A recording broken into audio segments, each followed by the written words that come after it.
Le Tchad jouit d'une reconnaissance internationale pour avoir conduit à terme son processus de transition politique. Abdou Abari, représentant spécial du secrétaire général des Nations Unies pour l'Afrique centrale,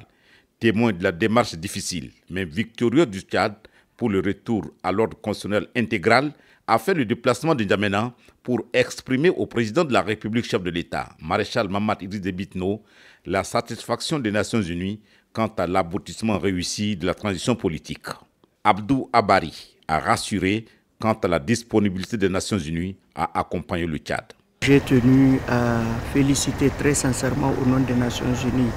le président de la République pour l'excellent travail qui a été fait ici pour voir le parachèvement de la transition politique, avec notamment les élections sénatoriales qui se tiennent aujourd'hui. C'est pratiquement un cycle de 6 élections en un peu plus d'un an que le Tchad a pu organiser. C'est une grande prouesse lorsqu'on sait que toutes ces élections ont été faites, disons-le honnêtement, sur fonds propres, même si le basket fund du système des Nations Unies a apporté quelque chose, mais je pense que pour l'essentiel, c'est les efforts du peuple et du gouvernement tchadien. Parlant de la situation humanitaire, le diplomate onusien a salué la résilience et l'hospitalité du peuple tchadien face aux défis majeurs, notamment l'afflux massif de réfugiés soudanais à l'est du pays, conséquence du conflit en cours au Soudan voisin. J'ai également tenu à féliciter très sincèrement le président de la République et à travers lui l'ensemble des Tchadiens pour la résilience dont ils ont fait preuve suite à l'impact du changement climatique, les inondations que le Tchad a connues et puis l'adversité posée par Boko Haram, la bonne fin de l'opération Askanit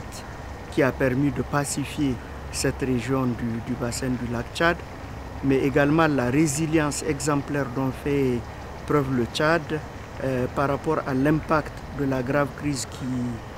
qui frappe le pays voisin qui est le Soudan, avec aujourd'hui un peu plus d'1 million de réfugiés qui sont accueillis ici au Tchad grâce à la solidarité et à la grandeur de cœur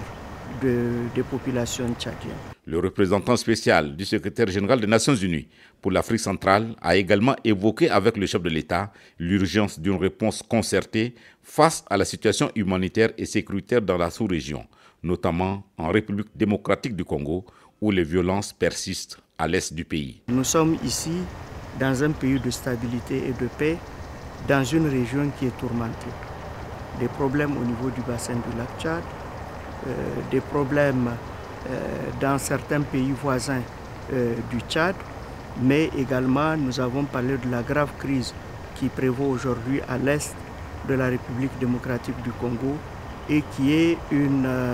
crise qui interpelle non pas seulement l'Afrique centrale, mais l'ensemble du continent africain. En témoin privilégié de la conduite de la transition, Abdou Abari a promis tout l'appui des Nations Unies pour supporter les efforts en cours pour la refondation du Tchad.